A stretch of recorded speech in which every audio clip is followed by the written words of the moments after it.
ಕರ್ನಾಟಕ ಬೆಂಗಳೂರು ದಕ್ಷಿಣ ಮತ್ತು ಉತ್ತರ ಜಿಲ್ಲಾ ಸಂಸ್ಥೆಗಳ ಸಹಯೋಗದೊಂದಿಗೆ 78ನೇ ಸ್ವಾತಂತ್ರ್ಯ ದಿನಾಚರಣೆಗೆ ನಾವೆಲ್ಲ ಸೇರಿದ್ದೇವೆ. ಈ ಒಂದು ಸಮಾರಂಭದ ಧ್ವಜಾರೋಹಣ ನೆರವೇರಿಸಿಕೊಳ್ಳಲಿಕ್ಕೆ ಆಗಮಿಸಿದ್ದಾರೆ ಕರ್ನಾಟಕ ರಾಜ್ಯದ ಉಪಾಧ್ಯಕ್ಷರು ಮಾನ್ಯ ಕೊಂಡಜ್ಜಿ ಬಾ ಷಣ್ಮುಖಪ್ಪರವರು. ಇವರನ್ನ ರಾಜ್ಯ ಸಂಸ್ಥೆ ಪರವಾಗಿ, ರಾಜ್ಯ ಮುಖ್ಯ ಆಯುಕ್ತರ ಪರವಾಗಿ ಹೃತ್ಪೂರ್ವಕವಾಗಿ ಸ್ವಾಗತಿಸ್ತೇವೆ. ಕ್ಲಾಪ್ಸ್ ಗೋ.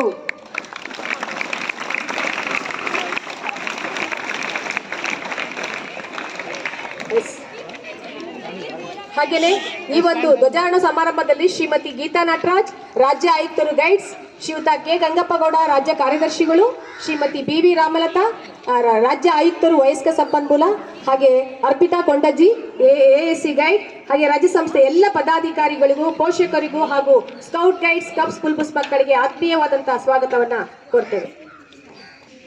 ಹಾಗೆ ಈ ಒಂದು ಸಮಾರಂಭದಲ್ಲಿ ಮಾಧ್ಯಮದ ಮಿತ್ರರು, ಎಲ್ಲ ಪತ್ರಿಕಾ ಬಳಗದ ಮಿತ್ರರಿಗೆ ಆತ್ಮೀಯವಾದ ಸ್ವಾಗತವನ್ನ ಕೊಡ್ತೇನೆ. ಗ್ರೂಪ್ ವಿಶ್ರಾಮ್, group Savdhaan.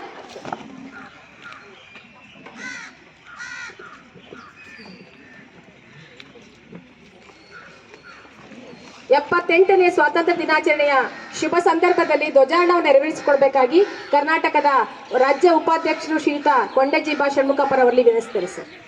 Please sir. Salute. जैसे एक साथ राष्ट्रगीत शुरू.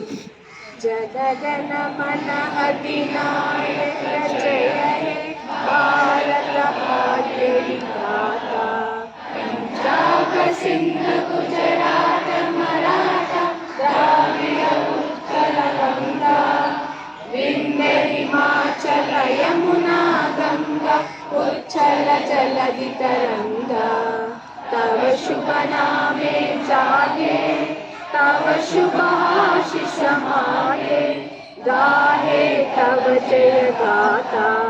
जनगण मंगलदायक जय हे भारत भाग्य विधाता।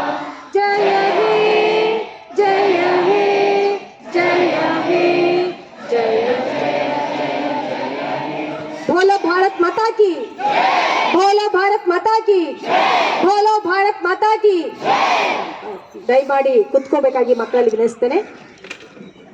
78ನೇ ಸ್ವಾತಂತ್ರ್ಯ ದಿನಾಚರಣೆಯಲ್ಲಿ ಭಾಗವಹಿಸಿರ್ತಕ್ಕಂಥ ರಾಜ್ಯಸಭೆಯ ನನ್ನ ಎಲ್ಲ ಸಹೋದ್ಯೋಗಿ ಸ್ನೇಹಿತರೆ, ಬಂದಿರತಕ್ಕಂಥ ಈ ಕಾರ್ಯಕ್ರಮದಲ್ಲಿ ಭಾಗವಹಿಸಿರ್ತಕ್ಕಂಥ ಬೆಂಗಳೂರು ದಕ್ಷಿಣ ಮತ್ತು ಉತ್ತರ ಜಿಲ್ಲೆಯ ಸ್ಕೌಟ್ಸ್, ಗೈಡ್ಸ್, ಕಪ್ಸ್, ಬುಲ್ಬುಲ್ಸ್ ಎಲ್ಲ ಶಿಕ್ಷಕ ವೃಂದದವರೇ, ಪೋಷಕ ವೃಂದದವರೇ, ಮಾಧ್ಯಮ ಮಿತ್ರರೇ, ಸ್ನೇಹಿತರೆ, ಭಾಳ ಮಟ್ಟಿಗೆ ಈಗಾಗಲೇ ನಿನ್ನೆ ದಿವಸ ರಾತ್ರಿ ನಾವು ಭಾರತದ 2ನೆಯ ಮಹಿಳಾ ಅಧ್ಯಕ್ಷತೆಯಾದ ದ್ರೌಪದಿ ಮುರ್ಮುರವರು ಈ ರಾಷ್ಟ್ರಕ್ಕೆ ಮಾಡಿದ ಭಾಷಣವನ್ನು, ಅವರ ಸಂದೇಶವನ್ನು ಕೇಳಿದ್ದೇವೆ. ಬೆಳಗ್ಗೆ 7:30ಯಿಂದ ಬೆಂಗಳೂರಿನ ನವದೆಹಲಿಯ ಕೆಂಪುಕೋಟೆಯಲ್ಲಿ ಈ ರಾಷ್ಟ್ರದ ಹೆಮ್ಮೆಯ ಪ್ರಧಾನಿಯಾಗಿರ್ತಕ್ಕಂಥ ನರೇಂದ್ರ ಮೋದಿಯವರ ಅದ್ಭುತವಾದ ವಾಗ್ದಾರಿಯನ್ನು, ಅವರ ಚಿಂತನೆಗಳನ್ನು, ಸರ್ಕಾರದ ನೀತಿಗಳನ್ನು, ರಿವಾಜುಗಳನ್ನು ಕೇಳ್ತಾ ಬಂದಿದ್ದೇವೆ. ಬಹಳ ಮಟ್ಟಿಗೆ ನಾವು ಇವತ್ತು ಹೆಮ್ಮೆ ಪಡ್ತಕ್ಕಂಥ ದಿನ, ಸಂಭ್ರಮಿಸ್ತಕ್ಕಂಥ ದಿನ.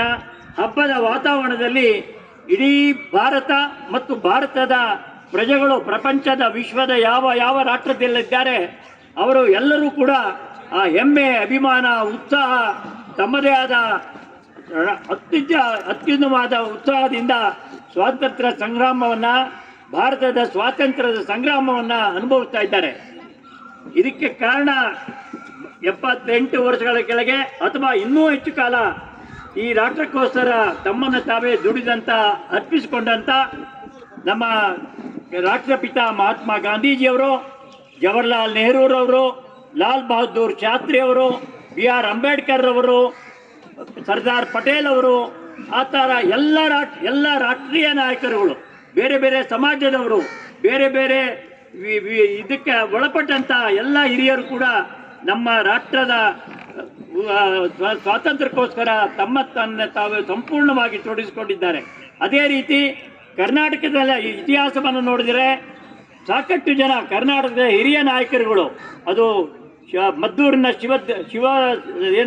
ವೀರಸೌಧ, ಅಲ್ಲಿ ಮದ್ದೂರಿನ ಸೌಧದಲ್ಲಿ ಅಲ್ಲಿ ವೀರಣ್ಣಗೌಡರಂಥವರು, ಚೆನ್ನೈನಂಥವರು, ಈ ಕಡೆ ದೊಡ್ಡಬಳ್ಳಾಪುರದಲ್ಲಿ T. ಸಿದ್ಧಲಿಂಗಯ್ಯನವರು, ಈ ರಾಷ್ಟ್ರದ ಈ ನಾಡಿನ ಹೆಮ್ಮೆಯ ಪುರುಷರಾದಂಥ 3 ಬಾರಿ ಈ ರಾಜ್ಯದ ಮುಖ್ಯಮಂತ್ರಿಗಳಾಗಿದ್ದಂಥ ಸಿದ್ದವನಹಳ್ಳಿ ನಿಜಲಿಂಗಪ್ಪನವರು, ಆ ರೀತಿ ಬಹಳಷ್ಟು ಜನ, ಕಡಿದಾಳ ಮಂಜಪ್ಪನವರು, ಕೆಂಗಲ್ ಹನುಮಂತಯ್ಯನವರು ಎಲ್ಲರೂ ತಮ್ಮನ್ನು ತಾವೇ ಸಂಪೂರ್ಣ ತೊಡಗಿಸಿ ಇತ್ತೀಚೆಗೆ ಅದೇ ರೀತಿ ಗೌರಿಬಿದನೂರು ವಿಜುರಾಶ್ವತ್ಥದಲ್ಲಿ ನಡೆದಂಥ ಅದ್ಭುತ ಹತ್ಯಾಕಾಂಡ, ಎಷ್ಟು ಜನ ತಮ್ಮ ಪ್ರಾಣವನ್ನೇ ಬಲಿದಾನ ಮಾಡಿದಂಥ ಜನ ನಮ್ಮ ರಾಜ್ಯದಲ್ಲಿದ್ದಾರೆ, ನಮ್ಮ ತಾಲೂಕುಗಳಿದ್ದಾರೆ. ಉಪ್ಪಿನ ಸತ್ಯಾಗ್ರಹದಲ್ಲಿ, ಉತ್ತರ ಕನ್ನಡದಲ್ಲಿ ಉಪ್ಪಿನ ಸತ್ಯಾಗ್ರಹದಲ್ಲಿ ಮಹಾತ್ಮ ಗಾಂಧೀಜಿಯ ಚಳವಳಿಗೆ, ಅವರ ಮಾತಿಗೆ ಹೋಗೊಟ್ಟು ಅವರ ಹಿಂದೆ ಲಕ್ಷಾಂತರ ಜನ ಹೋಗಿ ಬಂದಿರೋದನ್ನು ನಾವು ನಮ್ಮ ಇತಿಹಾಸದ ಪುಟಗಳನ್ನು ತೆಗೆದಾಗ ನಮಗೆಲ್ಲ ಗೊತ್ತಾಗ್ತದೆ. ಇವತ್ತು ನಾವೆಲ್ಲ ಹೆಮ್ಮೆ ಪಡ್ತೇವೆ. ಈ ಮಕ್ಕಳನ್ನು ನೋಡಿದಾಗ ನೀವು ಏನು ಪೋಷಕರು ತಾವೆಲ್ಲ ಇಷ್ಟು ದೊಡ್ಡ ಸಂಖ್ಯೆಯಲ್ಲಿ ಇಲ್ಲಿ ಬಂದಿದ್ದೀರಿ, ನಾವು ಹೆಮ್ಮೆ ಪಡಬೇಕು. ನಮ್ಮ ರಾಷ್ಟ್ರ ಇವತ್ತು ಈಗಾಗಲೇ 5ನೇ ಸ್ಥಾನದಲ್ಲಿ ನಾವೆಲ್ಲ ಇದ್ದೇವೆ ಪ್ರಪಂಚದಲ್ಲಿ. ನಮ್ಮ ಪ್ರಧಾನಮಂತ್ರಿ ನರೇಂದ್ರ ಮೋದಿಯವರು ಹೇಳ್ತಾ ಇದ್ದಾರೆ, 2047 ಇಸ್ವಿಗೆ ನಾವು ಪ್ರಪಂಚದ 3ನೇ ಅತ್ಯಂತ ಬಲಿಷ್ಠ ರಾಷ್ಟ್ರವಾಗಿ ನಿರ್ಮಾಣವಾಗ್ತೇವೆ ಅಂತಕ್ಕಂಥ ಹುಮ್ಮಸ್ಸನ್ನು, ಉತ್ಸಾಹವನ್ನು ನಮ್ಮೆಲ್ಲರಲ್ಲಿ ತುಂಬ್ತಾ ಇದ್ದಾರೆ. ಬಹಳ ಮಟ್ಟಿಗೆ ಯಾವ ಒಬ್ಬ ಪ್ರಧಾನಮಂತ್ರಿ ಅಥವಾ ಯಾವ ಒಬ್ಬ ನಾಯಕ, ಅದು ನಮ್ಮ ಸ್ಕೌಟಿನ ನಾಯಕರಾಗಿರ್ಬೋದು, ಗೈಡಿಂಗಿನ ನಾಯಕರಾಗಿರ್ಬೋದು, ಮನೆಯ ತಂದೆ ತಾಯಿಗಳೇ ಆಗಿರ್ಬೋದು, ನಿಮ್ಮ ಮನೆಯ ಅಜ್ಜ ಅಜ್ಜಿ, ನಿಮ್ಮವರೇ ಎಷ್ಟೋ ಜನ ಸ್ವಾತಂತ್ರ್ಯ ಸಂಗ್ರಾಮದಲ್ಲಿ ತಮ್ಮನ್ನು ತಾವು ದುಡಿದಂಥವರು, ತಮ್ಮನ್ನು ತಾವು ಅರ್ಪಿಸಿಕೊಂಡಂಥ ಸಾಕಷ್ಟು ಜನ ಹಿರಿಯರು, ತಮ್ಮನ್ನು ಸಂಪೂರ್ಣವಾಗಿ ತೊಡಗಿಸ್ಕೊಂಡ ಮನೆತನದ ಜನ ತಾವೆಲ್ಲ ಇಲ್ಲಿ ಯಾರಾದರೂ ಇರ್ಬೋದು. ಆದ್ದರಿಂದ ನಾನು ಅಂದ್ಕೊಂಡಿದ್ದೇನೆ, ನಾವು ಇಷ್ಟು ಅಂದ್ಕೊಳ್ಬೋದು, ಈ ಚಳವಳಿ ಏನಿದೆ, ಈ ಚಳವಳಿಯೂ ಕೂಡ ನಾವು ಯಾರನ್ನೂ ವ್ಯತ್ಯಾಸ ಮಾಡೋದಿಲ್ಲ. ನಾವೆಲ್ಲರನ್ನೂ ಒಂದಾಗಿ ಕಾಣ್ತಕ್ಕಂಥ ಆತ್ಮಬಲವನ್ನು, ಆತ್ಮನಿರ್ಭರ ಭಾರತ ಅಂತ ಏನು ನಮ್ಮ ಪ್ರಧಾನಮಂತ್ರಿಗಳು ಮಾತನಾಡ್ತಾ ಇದ್ದಾರೆ, ಬೆಳಗ್ಗೆ ಸಾಯಂಕಾಲ ರಾತ್ರಿ ಈ ದೇಶದಲ್ಲಿ ಬದಲಾವಣೆ ಆಗಬೇಕು. ನಿನ್ನೆ ತಾನೇ ನಮ್ಮ ರಾಷ್ಟ್ರಪತಿಗಳ ಮಾತನ್ನು ನಾನು ರೇಡಿಯೋದಲ್ಲಿ ಕೇಳ್ತಾ ಇದ್ದೆ, ದೂರದರ್ಶನ ಮುಖೇನ. ಈ ರಾಷ್ಟ್ರದಲ್ಲಿ ನಾವು 140 ಕೋಟಿ ಜನಸಂಖ್ಯೆ ಇದ್ದೇವೆ. ಇತ್ತೀಚೆಗೆ ನಡೆದ ಪಾರ್ಲಿಮೆಂಟ್ ಚುನಾವಣೆಯಲ್ಲಿ 97 ಕೋಟಿ ಜನ ಈ ಸ್ವತಂತ್ರ ಎಲೆಕ್ಷನ್ನಲ್ಲಿ ಪಾರ್ಟಿಸಿಪೇಟ್ ಮಾಡಿದ್ದಾರೆ. ಅಂದರೆ ಬಹಳ ಮಟ್ಟಿಗೆ ಪ್ರಪಂಚ ನಮ್ಮ ಕಡೆ ಹೆಮ್ಮೆಯಿಂದ ನೋಡ್ತಾ ಇದೆ, ಬಹಳ ಅಭಿಮಾನದಿಂದ ನೋಡ್ತಾ ಇದೆ. ಇಷ್ಟು ದೊಡ್ಡ ರಾಷ್ಟ್ರ ಚೀನಾ ಬಿಟ್ಟರೆ ನಾವೇ ದೊಡ್ಡ ರಾಷ್ಟ್ರ. ಬಹಳ ಮಟ್ಟಿಗೆ ಸ್ವಲ್ಪ ದಿವಸದಲ್ಲಿ ಚೀನಾವನ್ನು ಮುನ್ನುಗ್ಗಿ ಹೋಗ್ತಕ್ಕಂಥ ಶಕ್ತಿ ನಮಗಿದೆ ಅನ್ನೋದನ್ನು ನಾವು ರಾಷ್ಟ್ರಕ್ಕೆ ತೋರಿಸಿದ್ದೇವೆ, ಪ್ರಪಂಚಕ್ಕೆ ತೋರಿಸಿದ್ದೇವೆ. ಆ ಹೆಮ್ಮೆ ನಮಗೆಲ್ಲ ಇರಬೇಕು. ಯಾವಾಗ ನಾನು ನನ್ನ ಬಗ್ಗೆ ಹೆಮ್ಮೆ ಪಡ್ತೇನೆ, ನನ್ನ ತಂದೆ ತಾಯಿಗಳ ಬಗ್ಗೆ ಹೆಮ್ಮೆ ಪಡ್ತೇನೆ, ನನ್ನ ಓದಿದ ಶಾಲೆಯ ಬಗ್ಗೆ ಹೆಮ್ಮೆ ಪಡ್ತೇನೆ, ನಾವು ರಾಜ್ಯದ ಬಗ್ಗೆ, ರಾಷ್ಟ್ರದ ಬಗ್ಗೆ, ಸಮಾಜದ ಬಗ್ಗೆ, ಸಾಮಾಜಿಕ ಚಿಂತನೆಯ ಬಗ್ಗೆ ಹೆಮ್ಮೆ ಪಡ್ತಕ್ಕಂಥ ಸದವಕಾಶ ನಮಗೆಲ್ಲರಿಗೂ ದೊರಕುತ್ತೆ ಅಂತ ನಾನಾದರೂ ಕೂಡ ನಂಬಿದ್ದೇನೆ. ಯಾಕೆಂದರೆ ನನಗೂ ಕೂಡ ಈ ಸಂಸ್ಥೆಯಲ್ಲಿ ಕೆಲಸ ಮಾಡ್ತಕ್ಕಂಥ ಸದವಕಾಶ ಭಾಳ ಮಟ್ಟಿಗೆ 60 ವರ್ಷಗಳಿಗೆ ಹೆಚ್ಚು ಕಾಲ ಈ ಚಳವಳಿಯಲ್ಲಿ ಕೆಲಸ ಮಾಡ್ತಾ ಬಂದಿರೋದ್ರಿಂದ, ಸ್ವಯಂ ಸೇವಕನಾಗಿ ಕೆಲಸ ಮಾಡಿರೋದ್ರಿಂದ ರಾಷ್ಟ್ರದ ಬೆಳವಣಿಗೆಯನ್ನು ನನ್ನದೇ ಆದ ರೀತಿಯಲ್ಲಿ ಚಿಂತನೆ ಮಾಡ್ತಾ ಇರೋದ್ರಿಂದ ನಾನು ಅಂದ್ಕೊಂಡಿದ್ದೇನೆ, ಇಲ್ಲಿರ್ತಕ್ಕಂಥ ಎಲ್ಲ ಮಗು ಕೂಡ ಮುಂದೆ ನೀವೇನೇನಾಗ್ತೀರೋ ಗೊತ್ತಿಲ್ಲ.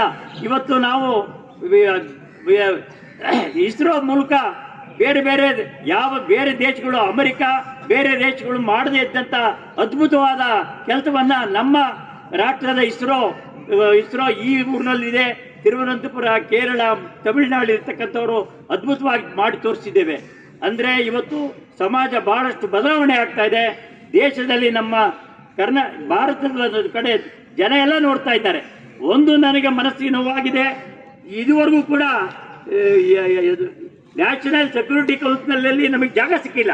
ನಾನು ಮೊನ್ನೆ ತಾನೇ ಅದನ್ನು ದೂರದರ್ಶನ ಮುಖೇನ, TV ಮುಖೇನ ನೋಡ್ತಾ ಇದ್ದೆ. ಚೈನಾ ಇದೆ, ರಷ್ಯಾ